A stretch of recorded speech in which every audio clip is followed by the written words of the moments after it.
As a new decade began, America was trying to forget the Great War and the influenza epidemic. Reformers had been clamoring for change. The loudest reformer was evangelist Billy Sunday.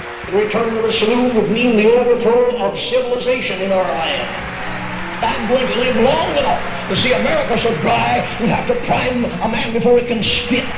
And I'll fight the saloon from Hawaii to Hoboken. And I'll kick it as long as I've got a foot. And I'll fight it and punch it as long as I have a fist. I'll butt it as long as I have a head. I'll bite it as long as I have a tooth. And when I'm old and fistless and footless and toothless, I'll gun it till I go home to glory and it goes home to perdition. The perdition to which the saloon was consigned looked suspiciously like a private drinking club. It was soon known as a speakeasy. And while one right had been lost to a constitutional amendment, another was being won.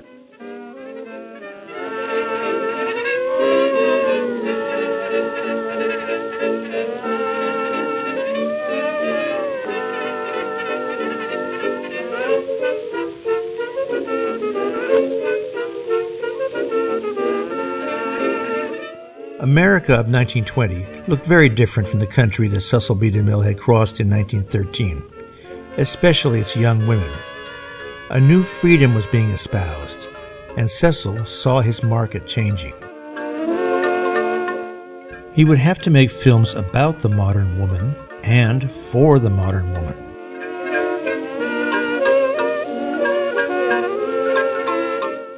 With this in mind, Cecil planned his next Gloria Swanson film with Jeannie McPherson.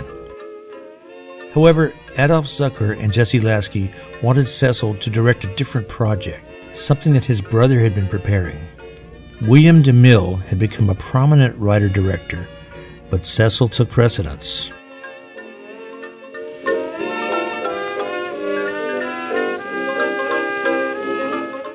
William prepared the script for Cecil, and Jeannie was put on another Gloria Swanson project.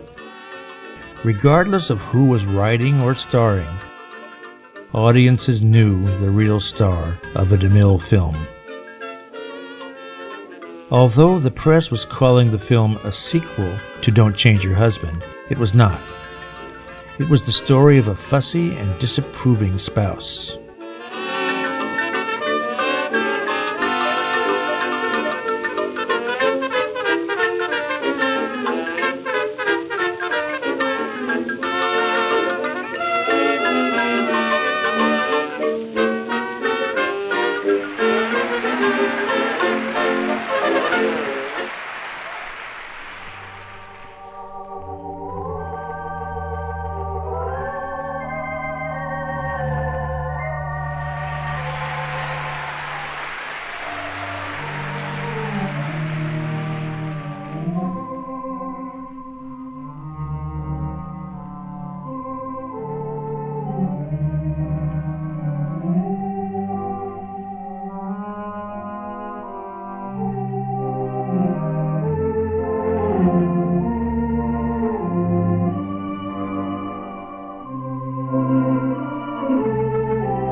scheming model sets a trap for the discontented husband. She lures him to her parlor and uses the gramophone to set the mood.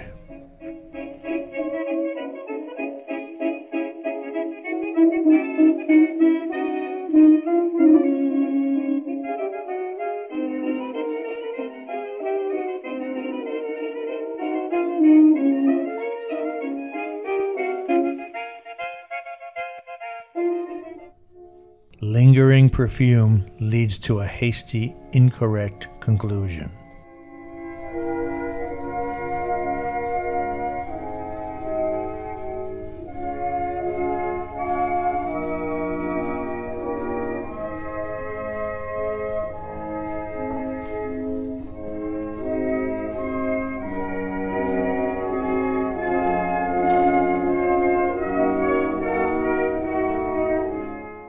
The model becomes wife number 2, with mixed results. The ex-wife learns what people think of her.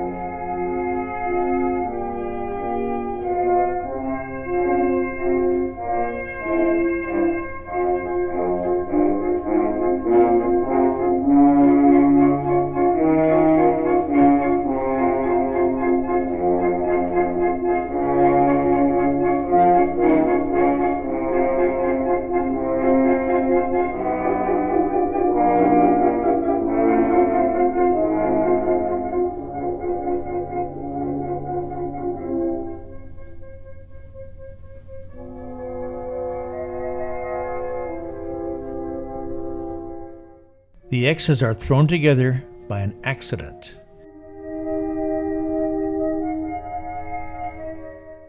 And wife number 1 is determined to care for her ex.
Confirming Gloria Swanson's stardom, the film was an immense hit. What was Cecil doing with the profits he was earning as general director of Famous Players Lasky? He first created Cecil B. DeMille Productions to function within Paramount with his wife Constance as a partner. He then looked at the barley fields and oil wells adjoining Wilshire Boulevard. He bought land and established America's first commercial airline. He learned to fly, even taking Jesse Lasky for a spin, which Jesse found unnerving. As Cecil managed his newfound fortune, various banks tried to recruit him as a board member, but he was busy with a new project.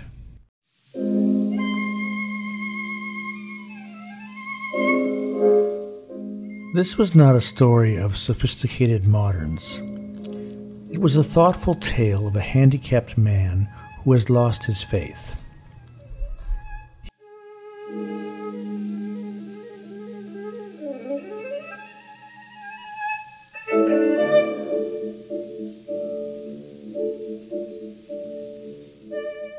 He has paid for the education of a friend's daughter, but lacks the confidence to propose to her.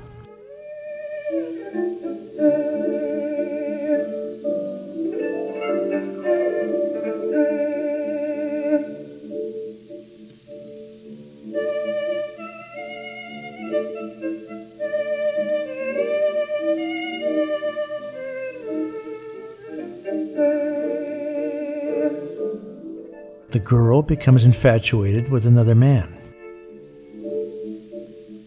Behind the scenes, there was an infatuation.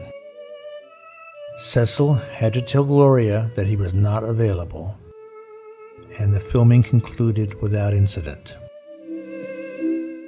Because the film dealt with religion and family breakup, Paramount was unsure just how to advertise it. They finally decided that honesty was the best policy,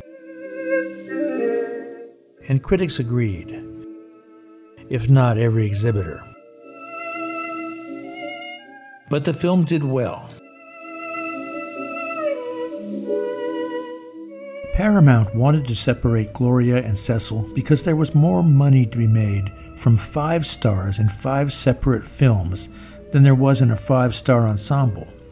Cecil insisted on making one more film with Gloria, an all-star project that would showcase the greatest star he had yet created.